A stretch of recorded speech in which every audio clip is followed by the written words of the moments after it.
ሬቨሌሽን ማለት በአንተ ዓለም የሌለ እግዚአብሔር ዓለም ግን ያለ ማለት ነው። አብርሃም አንድ ጊዜ እንደሰማ አመነ፣ ሰፈሩን ለቆ ሄደ። አገር is a symbol of mentality። አይምሮአችን ዳውን የሚሄድ ከሆነ አገራችንም አይምሮአችን ትመስላለች። እግዚአብሔር ስፔሲፊካሊ የሎኬሽን ቼንጅ ብቻ እንዲያደርግ አይደለም አብርሃምን የፈለገው፣ የዳይሜንሽን ቼንጅ የማይንድ ቼንጅ እንዲያደርግ ነው የፈለገው። የአብርሃምን ሕይወት 180 ዲግሪ የቀየረው እንቅስቃሴው ብቻ ሳይሆን የገባበትን የእግዚአብሔር ቃል መቀበሉ ነው። ቢያንስ ያላችሁን ነገር ልንገራችሁ። ዘፍጥረት 12 የናንተ ነው። የምትባረኩት የምትስፋፉት የሆነ ቦታ ላይ ስለሄዳችሁ አይደለም፣ እግዚአብሔር ስለተናገራችሁ ነው። እግዚአብሔር ነው ያለው ያለ ክረምት በጋ ከኔ ጋር በምንካፈለው ቃል እንድንጸልይ እግዚአብሔር እንዲረዳን የሚያነሳሳ የእግዚአብሔርን ሐሳብ ነው የማካፍለው። አብርሃም እግዚአብሔር እንደነገረው ሄደ ይላል። በጣም የሚገርመኝ ነገር ለአብርሃም ተደጋጋሚ ጊዜ እግዚአብሔር እየመጣ እባርካለሁ፣ ተደጋጋሚ ጊዜ እግዚአብሔር እየመጣ እከብራለሁ፣ ተደጋጋሚ ጊዜ እየመጣ የሚረግመውን እረግማለሁ፣ የሚባርከውን እባርካለሁ አላለውም። እግዚአብሔር ለአብርሃም እንግዳ ነው፣ አዲስ ነው፣ ገና ነው የተገለጠለት። እንደተገለጠለት ነው ያሽጎደጎደበት። እነዚህን ሁሉ እኔ እንደዚህ እለዋለሁ በግሌ 7 ዳይሜንሽን እለዋለሁ። 7 አይነት ብሌሲንግ ነው ለአብርሃም የሰጠውና አብርሃም እግዚአብሔርን አያውቀውም። ከዚህ በፊት እግዚአብሔር ምን ያደርግ ምን አያደርግ በታሪክ እግዚአብሔርን የሚያውቅበት ምንም አይነት ሁኔታ የለም። ነገር ግን አብርሃም የሰማውን ቃል አመነ፣ ለሰማው ቃል አክሽን ወሰደ። ብዙዎቻችን አሁን ያለንበትን ሁኔታ ዛሬ ማታ እግዚአብሔር ይረዳናል። አንድ ስቴፕ እግዚአብሔር ወደፊት ያስኬደናል። አሜን ነው። ክብር ለኢየሱስ ይሁን። ያስኬደናል። ምክንያቱም እግዚአብሔር የአብርሃም ወዳጅ አልነበረም። በህልም ወይም በራእይ ወይም በተለያየ ነገር እየተገለጠ አብርሃምን እምነቱን ያሳደገለት፣ እይታውን ያሰፋለት። እግዚአብሔር ከዚህ በፊት ያደረገውን ተአምራት እንደ ፕሩፍ እንኳን አልነገረው። ጀስት ፒክ አደረገው። በጣም ከጥንቆላና አስማት ካለበት እና ከጨለማው ዓለም ነው ፒክ ያደረገው እና ተአምራትን አላሳየው። ምንም አይነት ነገር አላደረገውም። አብርሃም አለው፣ አብርሃም ልባርክህ ነው፣ አከብርሃለሁ፣ እንደዚህ አደርጋለሁ።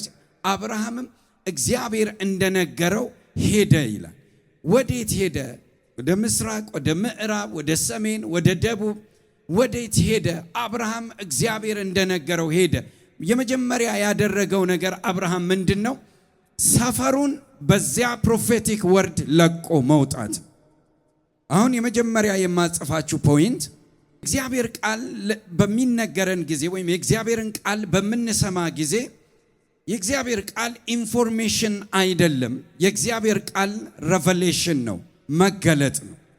መገለጥና ኢንፎርሜሽን ምንድነው? ኢንፎርሜሽን ሰምተህ ኦኬ የምትለው ነው። ሬቨሌሽን ግን ሕይወትህን የሚያነቃንቅ ነው፣ ያነቃንቀዋል። ሬቨሌሽን ማለት በአንተ ዓለም የሌለ በእግዚአብሔር ዓለም ግን ያለ ማለት ነው። ሬቨሌሽን ማለት መገለጥ ማለት እግዚአብሔር የሚያውቀው እግዚአብሔር የሚኖረው አንተም እንድትኖረው የሚፈለግ ሐሳብ ነው። አንተም እንድትኖረው የሚፈለግ ሐሳብ ነው። ምክንያቱም ይሄ ነገር ሬቨሌሽን ባይሆን፣ ይሄ ነገር ፓወር ባይሆን፣ ይሄ ነገር ኢምፓርት ባያደርግ ወደ አብርሃም እንደ ጌዲዮን ማረጋገጫ ይፈልግ ነበር። ስንቶቻችሁ ታስታውሳላችሁ የጌዲዮንን ታሪክ? አንተ ጽኑ ኃያል ሰው እግዚአብሔር ካንተ ጋር ነው ምናምን ሲለው ጌዲዮን ከአብርሃም ይሻላል፣ በብዙ ዕውቀት ይሻላል፣ በብዙ ታሪክ ይሻላል። ምክንያቱም ጌዲዮን የአብርሃም ዘር ነው። በነ ዮሴፍ የተደረገውን አይደለም በብዙ ሰዎች የተደረገውን ነገር ያውቃል። በአባቶቹ የተደረገውን ከግብፅ ሲወጡ እግዚአብሔር ያደረገውን ነገር ያውቃል። እያወቀ ያ ሁሉ የትላንትና ሚራክል እያለ ውስጡ እግዚአብሔር መጥቶ ጽኑ ኃያል ሰው ነህ ወደፊት ሂድ ሲለው አይ ምልክት አሳየኛል። ለምንድን ነው ሲባል እግዚአብሔር ኦልሬዲ ተረት ሆኖብኛል። የታለ የትላንትናው እግዚአብሔር? የታለ የሚያድነው እግዚአብሔር? አባቶቻችን እግዚአብሔር ያድናል ብለውን ነበረ። ዛሬ ግን ይሄ የምናቀው እግዚአብሔር የምናቀው አይደለም ብሎ ለእግዚአብሔር መልሶለታል። ጌዲዮን ታሪክ እያወቀ አያችሁ፣ ጌዲዮን ብዙ ነገር እግዚአብሔር እያናገረው አይ ምልክት አሳየኝ፣ የሆነ ነገር አሳየኝና በቃ ሳይ ከዛ በኋላ አምናለሁ። በዚህ ዲል ነው እግዚአብሔር ጌዲዮንን እምነቱን አይ አንተ ማታም ምናምን አላለው። እሺ ምን ላሳይ? የሆነ ጤዛ አሳየኝ፣ የሆነ ነገር አድርግልኝ አሳየው። ከዛ እምነቱን እያንቀሳቀሰ እያለማመደው ነው ጽኑና ኃያል ያደረገው። አርሚ ሊደር ያደረገው አለማምዶት ነው፣ በአንድ ጊዜ አይደል። አብርሃም አንድ ጊዜ እንደሰማ አመነ፣ ሰፈሩን ለቆ ሄደ። ቀንጆቻችሁን አንሱ። ዛሬ ማታ በጌታ በኢየሱስ ክርስቶስ ስም የኖራችሁበትን ታሪክ፣ የኖራችሁበትን ሰፈር፣ የኖራችሁበትን ዕውቀት የሚያስለቅቅ መንፈስ ያገኛችሁ፣ በኢየሱስ ስም ያገኛችሁ። እንደውም እንዲህ ብዬ ባርካለሁ፣ አብርሃምን ያገኘ መንፈስ ያገኛችሁ፣ አብርሃምን ያስወጣ መንፈስ ያገኛችሁ፣ አብርሃምን እንዲያምን ያደረገው ኃይል ያገኛችሁ፣ አብርሃም አገሩን እንዲተው ያደረገ መንፈስ ያገኛችሁ። አገር መተው ምንድነው? እዛ ሊቪንግ the ሎኬሽን መተው ነው? ሰፈር መቀየር ነው? ጂኦግራፊ መቀየር ነው? አይደለም። አገር is a symbol of mentality። ለምሳሌ አሁን እግዚአብሔር ስለ ኢትዮጵያ የተመሰገነ ይሁን። በጣም ኢትዮጵያ እየተለወጠች ነው። አንዳንዴ አውሮፓን ትመስለኛለች ወደ ቦሌ ሲሄድ፣ አንዳንዴ ዱባይን ትመስለኛለች፣ አንዳንድ ጊዜ ደግሞ ጨረቃ ትመስለኛለች በማታ ራይት። እና የምትገርም አገር ሆናለች እስከ ዛሬስ ድረስ። አንዳንዶቻችን ለውጡ የማይገባን ሰዎች አለ እና ለውጥ ማየት የማንችል ሰዎች አለ። እግዚአብሔር ይረዳናል፣ ለውጥ እናያለን። አሜን። ግን አገራችን ደግሞ ተለውጣለች። ምክንያቱም አገር ራሱን አይገነባም። አገር ማይንዳቸው ኤክሰለንት በሆኑ ሰዎች ነው የሚገነባው። አሁን ቦሌ የምታዩት መብራት፣ የኮሪደር ልማቶች፣ የሚሰሩ ነገሮች ሁሉ የሆነ ጄኔሬሽን እየመጣ ነው። ምን መስፋፋት፣ ልማት፣ ላይት ምናምን የሚወድ አለ አይደለም። ልክ እንደ አውሮፓ፣ ልክ እንደ አሜሪካ ኢንስፓየርድ የሚሆን ባደገ አገር ባደገ ነገር ኢንስፓየርድ የሚያደርግ የሆነ ጄኔሬሽን መጥቷል ማለት ነው። ስለዚህ የአገራችን እድገት የአይምሮአችንን እድገት ያሳያል። አይምሮአችን ዳውን የሚሄድ ከሆነ አገራችንም አይምሮአችን ትመስላለች። የፈለገ መልካም ምድር ቢኖርህ፣ የፈለገ 13 መንዝስ ኦፍ ሰንሻይን እንላለን እኛ ድሮ፣ የፈለገ እንደዚህ አይነት ፕራይድ እያደረክ የምታወራው አየር ቢኖርህም ካለማህበትና ካልሰራህበት you will be poverty ትሆናል። በጣም የሚደንቅ ነገር ልንገራችሁ። አብርሃምን እግዚአብሔር እንደዚህ አለው፣ ከአገርህ ከዘመድህ ከወገንህ ተለይተ እኔ ወደማሳይ ምድር ምን በል ውጣ። ሃሌሉያ። ለምንድን ነው ከአገርህ ያለው? እግዚአብሔር ስፔሲፊካሊ የሎኬሽን ቼንጅ ብቻ እንዲያደርግ አይደለም አብርሃምን የፈለገው፣ የዳይሜንሽን ቼንጅ የማይንድ ቼንጅ እንዲያደርግ ነው የፈለገው። ምክንያቱም እግዚአብሔር አብርሃምን ወደ ምድረ በዳ አይደለም የላከው፣ ወደ አደጉ አገሮች ነው የላከው። ነገስታት ወዳሉበት ሞደርን ወደሆነ ነገር ነው የላከው። ዛሬ በኢየሱስ ክርስቶስ ስም እባርካቸዋለሁ።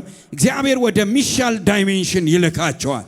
ሂዱ ሲላችሁ በኢየሱስ ክርስቶስ ስም ወደ ከበረ ስፍራ ትሄዳላችሁ፣ ወደ ተሻለ ነገር ትሄዳላችሁ፣ ወደ መልካም ነገር ትሄዳላችሁ። ስለዚህ አብርሃምን የሎኬሽን ቼንጅ ብቻ ሳይሆን ያደረገለት የማይንድም ቼንጅ ነው። ኢየሱስ ክርስቶስ ጌታ ነው። አይ አብርሃም እኔ እግዚአብሔርን አልተለማመድኩትም፣ እግዚአብሔርን አላውቀውም፣ እንዴት ብዬ እወጣለሁ ቢል ኖሮ አብርሃም በዛው ላይፍ ስታይል፣ በዛው ህይወት፣ በዚያው ነገር ይቆይ ነበረ። ነገር ግን አብርሃም እግዚአብሔርን አመነ። ከዚህ በኋላ የምነግራችሁ ደስ ይላቸዋል። የአብርሃምን ህይወት 180 ዲግሪ የቀየረው እንቅስቃሴው ብቻ ሳይሆን የገባበትን የእግዚአብሔር ቃል መቀበሉ ነው። በኢየሱስ ክርስቶስ ስም የእግዚአብሔር ቃል ይለውጣቸዋል። የእግዚአብሔር ቃል ይለውጣቸዋል።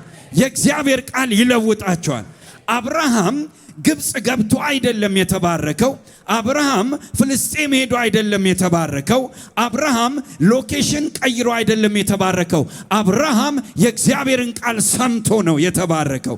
የሰማኸው ከሌለ የሚያጋጥምህ ነገር አይኖርህም። የሰማኸው ካለ ግን የሚገጥሙህ እንዲገዙልህ ያደርጋቸዋል። ሃሌሉያ አሜን ትላላችሁ። አብርሃም ወደ ግብጽ ሲገባ ነገስታቶች ተገዙለት። ምድር ሰጡት፣ ውሃ ሰጡት፣ የሚያስፈልገውን ነገር ሰጡት። ከዚያ በኋላ እንደዚህ አሉት፣ እግዚአብሔር ከአንተ ጋር ስለሆነ ከአንተ ጋር ቃል ኪዳን ማድረግ እንፈልጋለን አሉት። ለምን አሉት? አብርሃም ከአርሚ ጋር ነው የገባው፣ ከሰራዊት ጋር ነው የገባው። አብርሃም አስፈሪ ሆኖ ነው የገባው፣ ከአንበሶች አይደለም። አብርሃም የእግዚአብሔርን ቃል ይዞ ነው የሄደው። በኢየሱስም እግዚአብሔር እንዲህ ይላችኋል፣ እባርካችኋል። ሃሌሉያ እባርካችኋል፣ አከብራችኋል፣ ታላቅ ሕዝብ አደርጋችኋል። የሚረግማችሁን እረግማል፣ የሚባርካችሁ የተባረኩ ይሆናሉ። በእናንተ ምክንያት ነገድ ይባረካል። you have at least this word። ቢያንስ ወዳጆች ሆይ እግዚአብሔር ሆይ በህይወቴ ምንድነው የምታደርገው? ምንድነው እኔ ተስፋ እያደረግኩ? ቢያንስ ያላችሁን ነገር ልንገራችሁ።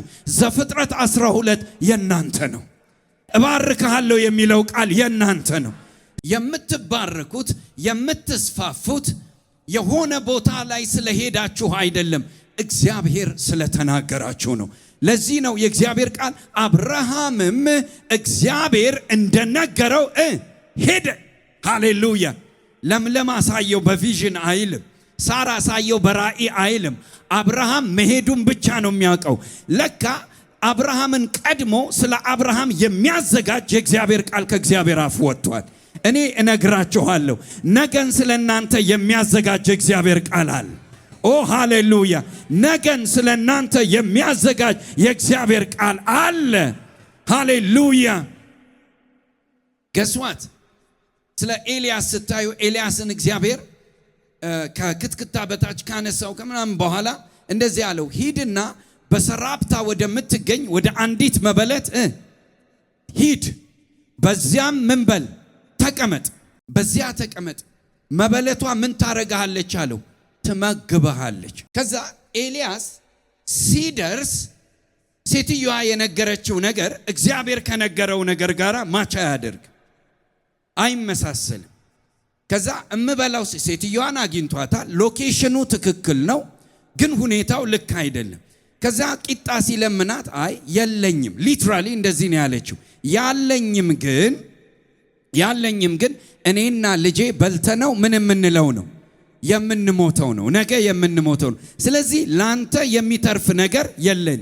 ኤልያስ ግን የተስፋ ቃል ተቀብሏል። ምን ትመግብሃለች የሚል ቃል ተቀብሏል። ሲደርስ ግን የለኝም። እኔ እነግራችኋለሁ የእግዚአብሔርን ቃል ከተቀበላችሁ በኋላ መመገብ የማይችሉ ነገሮች እናንተ መመገብ ይጀምራል። ሶርሶች ስለናንተ መውጣት ይጀምራል። ምንጮች ስለናንተ መከፈት ይጀምራል። ሃሌሉያ! ኤልያስ በጣም የሚገርም ነብይ ነው። በጣም የሚገርም ዳይናሚክ ነብይ ነው። አይ እግዚአብሔር ሆይ የተናገርከኝ ነገር ውሸት ነው፣ ያልከኝ ነገር ውሸት ነው፣ ምናልባት ሌላ ሰው ጋር ይሆናል ብሎ መሶብ የሞላበት ቦታ አልሄደም። እሱን ያለቀውን ነገር አምጪው። የሰራዊት ጌታ እግዚአብሔር እንዲህ ይላል፣ ሰማይ እስኪከፈት ድረስ እነዚህን 3 ዓመት ተኩል እንበላለን አላት። ሃሌሉያ! ለምንድን ነው ኤልያስ ይሄንን የተናገረው? ምክንያቱም የላከው የእግዚአብሔር ቃል እንደሚያኖረው ያውቃልና። ኦ ራባሳላባያ ዛሬ ማታ እተነብያለሁ። በእናንተ ላይ የወጣው የእግዚአብሔር ቃል ያኖራቸዋል።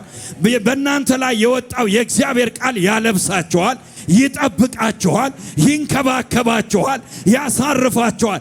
በእናንተ ላይ የወጣው ዱቄት የለም ማለችው፣ ዘይት የለም ማለችው፣ ለነገ የሚሆን ነገር የለም ማለችው። ኤልያስ ግን ቃል ከአፉ አወጣ። በኢየሱስም የለምን የምትሽሩበት ቃል አላችሁ፣ አይሆንምን የምትሽሩበት ቃል አላችሁ።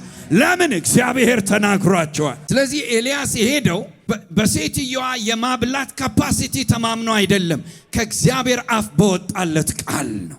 አሁን ስለ አገራችን ኢኮኖሚ በምታስቡበት ጊዜ፣ ስለ ነገ እንኳን በምታስቡበት ጊዜ፣ ስለ ነገ በምታስቡበት ጊዜ ዋስትና የምታደርጉት ነገር እዚህ አገር ውስጥ ምንድን ነው? ምንም።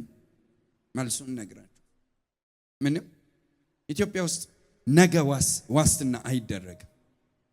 እነግራችሁ በእምነት ነው የምንኖረው። not even in ኢትዮጵያ አሁን በዓለም ላይ የነገ ዋስትና የለም። አሜሪካን ብትሄዱ ሰው በስጋት ነው የሚኖረው። ፎሪነሩ በስጋት ነው የሚኖረው። የራሱ ዜጋ በስጋት ነው የሚኖረው። ለምን? ዋስትና የሚያሳጣ ቫዮለንስ ነገር ዓለም ላይ የሆነ ነው። ድንገት ሰዎች እየተገደሉ፣ ድንገት ሰዎች እየተባረ፣ ድንገት ህጎች እየተለወጡ ነው። ለነገ የሚሆን ዋስትና አይደለም ኢትዮጵያ ውስጥ፣ ባደጉ አገሮች ውስጥም ግን የለም። ስለዚህ ዋስትና በሌለበት ቅዱሳን እንዴት ይኖራሉ ሲል አብርሃምም እግዚአብሔር እንደነገረው ሄደ ይላል። ሃሌሉያ! እግዚአብሔር እንደነገረ ስትሄድ ዋስትና በሌለበት አንተ ተዘልለ መቀመጥ ትጀምር። እግዚአብሔር እንደነገረ ትሄዳለህ። እግዚአብሔር የነገረህን ታገኛለህ። እግዚአብሔር የነገረህን ትበላለህ። እግዚአብሔር የነገረህን ትኖራለህ። ኦ ሃሌሉያ! ኢየሱስ ጌታን። አብርሃም የት ነው የኖረው? አብርሃም በባዕድ ምድር ነው የኖረው። ለምንድን ነው የኖረው? እግዚአብሔር ስለተናገረው ነው የኖረው። ስለዚህ ለብዙዎቻችን እንዴት አደርገዋለሁ፣ ምን ይሻለኛል፣ ነገን እንዴት መለወጥ እችላለሁ ብላችሁ የምታስቡ ነገ የሚያሳስባችሁ ሰዎች ካላችሁ በእርግጠኝነት እነግራችኋለሁ you have the word of God። እኔ በጣም ይገርመኛል። ኤልያስ ያላትን ነገር ልድገምና የኤልያስን ሐሳብ ልጨርስ። ምንድን ነው ያላት ኤልያስ? ሰማያቶች ይከፈታሉ፣ ሰማያቶች ዱቄትን ጠልን ያንጠባጥባሉ። ለ3 ዓመት ተኩል ምናምን አላላትም። ምንድን ነው ያላት ነገር? ሰማይ እስኪከፈት ድረስ እኛ እንበላለን። አሁን ብዙ ጊዜ ስለ መኖር የምናስበው ሰማያቶች ይከፈቱ በኔ ላይ፣ ሰማያቶች ይከፈቱ በኔ ላይ ብለን ሰማይ ቢከፈት፣ ኦፖርቹኒቲዎች ቢከፈቱ፣ ፕሪቪሌጆች ቢከፈቱ፣ የሆኑ ነገሮች ቢሆኑ ለመኖር ተስፋ እናደርጋለን። ኤልያስ ግን ሰማይ አልከፈተላትም። እንደዚህ አላት፣ በተዘጋ ሰማይ እኛ መብላት እንቀጥላለን። ሃሌሉያ! ለምን? የእግዚአብሔር ቃል ካለ የተዘጋው ነገር አያስፈራም። የእግዚአብሔር ቃል አለኝ በሉስ። ስለዚህ ሴትዮዋና ኤልያስ በተዘጋ ሰማይ ስር ነው የበሉት እንጂ ሰማይ አስከፍተው አይደለም የበሉት። አየ፣ ላንተ ኦፖርቹኒቲ፣ ላንተ ፕሮስፔሪቲ፣ ላንተ ብሬክ ስሩ የሰማይ መከፈት ግዴታ አይደለም። ቃል ካለ ባልተከፈተ ነገር ውስጥ አንተ ግን ተዘልለ መኖር ትጀምራል። ግራ እያጋባ መኖር ትጀምራል። ግራ እያጋባችሁ እኔ ባልተከፈተ ሰማይ በጣም የሚገርም ነገር እኮ ነው። ባልተከፈተ ሰማይ ሰው እንዴት ይኖራል? የእግዚአብሔር ቃል ካለው ለምን? ያልተከፈተውንም የተዘጋውንም ምኑንም የሚበልጠው የእግዚአብሔር ቃል። ክብር ለእግዚአብሔር። ራሱን ሰማይን የፈጠረው የእግዚአብሔር ቃል። ስለዚህ ኤልያስ እንደዚህ አለ፣ ሰማይ እስኪከፈት ድረስ ለ3 ዓመት ተኩል ዱቄትሽ ካንቺ ምን አይልም አይጎልም። ለዚህ ጉባኤ እንዲናገራለሁ፣ ያለ ጉድለት መኖር ትጀምራላችሁ። ሃሌሉያ! አሁን ብዙዎቻችሁ የሚያስፈራችሁ እኮ ጉድለት አይደለም፣ የጉድለት ሐሳብ ነው የሚያስደነግጣችሁ። እግዚአብሔር ግን ሐሳቡን ነው የሚመታው። ያለ ጉድለት መኖር ትጀምራለህ። ሃሌሉያ! ክብር ለኢየሱስ ይሁን። you know to have a ዘይት ለመያዝ you need a process። የሆኑ እንትኖች ችግኞች መኖር አለባቸው። ቢያንስ የኑግ ወይም የወይራ ወይም የሆነ ተክል መኖር አለበት። ግን የሚገርማችሁ በዛ በኤልያስ ዘመን እነዚህ ነገሮች እንኳን እንዳይበቅሉ በምድረ በዳ ተመተዋል። ዴዘርት ሆኗል ነገሩ ሁሉ። ዝናብ የለም፣ ምንም ነገር ማብቀለ እና ታዲያ ዘይቱ እንዴት ራሱን ሪፕሮዲውስ አደረገ? እኔ እንጃ። እግዚአብሔር ቃል ከአፍ ካወጣልህ ተሰብል ሳይኖር የበቀለ ነገር ሳይኖር ፕሮሰስ ሳይኖር ዘይቱ አንተ ቤት ይኖራል። ቅባቱ አንተ ቤት ይኖራል። ኦ ሃሌሉያ! በጌታ በኢየሱስ ክርስቶስም ያለ ጉድለት መኖር ትጀምራላችሁ። ሃሌሉያ! ሰብሉስ ዱቄቱስ ቢሆን የግዴታ እርሻ መኖር አለበት። የግዴታ ማጨድ መዝራት መኖር አለበት። ይሄ ሁሉ ስርዓት በሌለበት እግዚአብሔር ግን ሰዎችን ያበላ ነበር። ኦ ሃሌሉያ! ስርዓትን ያለፈ የእግዚአብሔር እጅ ይገለጣል። ስርዓትን ያለፈ ሃሌሉያ! የሰውን ኔቸር፣ የሰውን ትጋት፣ የሰውን ማይንድ ያለፈ የእግዚአብሔር ተአምራት ህይወት ላይ ይገለጣል። ሃሌሉያ! ይህንን ሁሉ ግን በህይወት ኤክስፒሪየንስ የምታደርገው እግዚአብሔር እንደነገረህ ስትሄድ። ያም ብቻ አይደለም። በጣም የሚገርም ነገር እግዚአብሔር እንደነገረው ከሄደ በኋላ አብርሃም ራሱ ጥሩ ነገር አልገጠመው። እንደዚህ ይላል፣ በምድር ራብ ሆነ። አብርሃም በዚያ በእንግድነት ይቀመጥ ዘንድ ወደ ግብፅ ወረደ። በምድር ራብ ጸንቶ ነበርና። ኮንቴክስቱ ግን ምንድነው? ኮንቴክስቱ ምንድነው? ዘፍጥረት 12 እባርክሃለሁ ነው። ደርሶ ያገኘው ነገር ምንድነው? በምድርም ራብ ሆነ። ያ ምዕራፍ ሳያልቅ አብርሃም ሲገባ ቀጥታ የገባው በረከት ውስጥ ሳይሆን ረሃብ ውስጥ ነው የገባው። ስለዚህ ረሃብ ውስጥ ነበረ የወደቀው አብርሃም። ጂፓካሳታ ያም ብቻ አይደለም፣ ሳራን ወሰዱበት። እዚሁ ክፍል ላይ ዘፍጥረት 12 ሳያልቅ ከዛ የመጨረሻውን ቁጥር አንብቤላችሁ በዛ ትንቢት ተንብዬባችሁ ጨርሳል። ኢየሱስ ጌታ ነው። ሚስቱን ሲወስድበት አብርሃም እህቴ ናት አለ። ይህንን ታሪክ ታውቃላችሁ። ዘፍጥረት 12 ምዕራፍ 18 ላይ ፈርዖን አብርሃምን ጠርቶ አለው ያደረክብኝ ነገር ምንድን ነው? እሷ ሚስት እንደሆነች ለምን አልገለጥክልኝም? ለምን እህቴ ናት አልክ? እኔ ሚስቴ ላደርጋት ወስጃት ነበር። አሁን ሚስት እነኋት፣ ይዛት ሂድ። ፈርዖንም ሰዎችን ስለ እርሱ አዘዘ። እርሱም ሚስቱን ከብቱን ሁሉ ሸኟቸው ይላል። ሃሌሉያ! ኢየሱስ ጌታን። አብርሃምን እባርካለሁ ሂድ ካለው በኋላ ሚስቱን የሚያስቀመው ይመስለዋል። አብርሃምም ስለፈራ ሚስቴ አይደለችም አለ። በነገራችን ላይ ሚስቱ ብትወሰድ እግዚአብሔር ተጠያቂ አይሆንም ነበረ። ለምን? እህቴ ናት ብሎ ዋሸ። ሚስቴ ናት ብሎ ስለ እውነት ቢሟገት ኖሮ እግዚአብሔር ስለ እውነት አፒር ያደርግ ነበር። አብርሃም ፈራ፣ አብርሃም ዋሸ።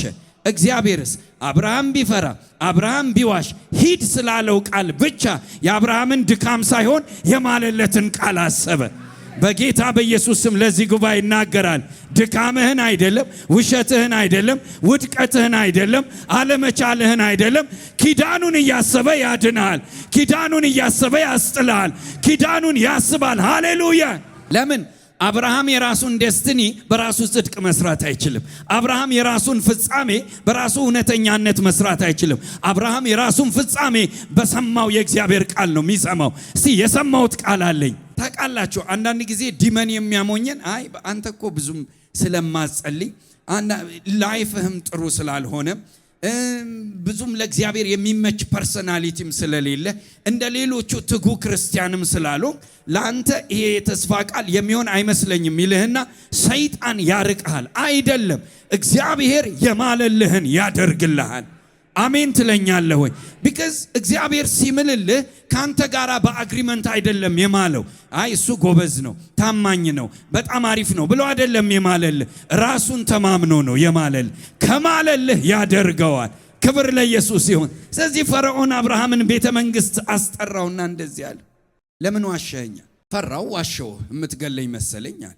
እግዚአብሔር በሌሊት ተገልጦ ሚስቱን ትነካና ዋ ብሎለታል። ለካ እግዚአብሔር ሂድ ካለ ያንተ ነገር አይነካም። ክብር ለኢየሱስ ይሁን። እኔ ዛሬ ማታ ለአንድ ሰው ትንቢት መናገር እፈልጋለሁ። ነገሮቻችሁን አላስነካም ይላል እግዚአብሔር። በእውነት ነው የምላችሁ፣ ነገሮቻችሁን አላስነካም። ቢዝነስ ያላችሁ ቢዝነሳችሁን አያስነካም እግዚአብሔር። ፋይናንሻል የሆነ ፕሮብለም ያላችሁ፣ የሴኩሪቲ ችግር ያለባችሁ እግዚአብሔር እንዲህ ይላችኋል፣ አላስነካችሁም፣ አላስነካችሁም። ምንድነው? መሐላው ፉል ፓኬጅ ነው። እስክትለመልም ድረስ ይሰራልሃል። ስትዋሽ ይሰራልሃል። ስትደክም ይሰራልሃል። እየወደክ ይሰራልሃል። አልቻልኩም እያልክ ይሰራልሃል። ለምን? ከአፉ የወጣውን ቃል አይመልሰውም። ከአፉ የወጣውን ቃል አይረሳውም። ከአፉ የወጣውን ቃል ይሽር ዘንድ እግዚአብሔር ሰው አይደለም። ስለዚህ ምን አለው? ጠርቶ ፈርዖን ይሄው ሚስትህ፣ ይሄው ከብትህ፣ ይሄው ሀብትህ በሰላም ሂዳል። ስለዚህ ከናንተ አንድ ነገር ሳይጎል መኖር ትጀምራላችሁ። ለምን ሲባል እግዚአብሔር ምሎላችኋል። ክብር ለእግዚአብሔር ይሁን።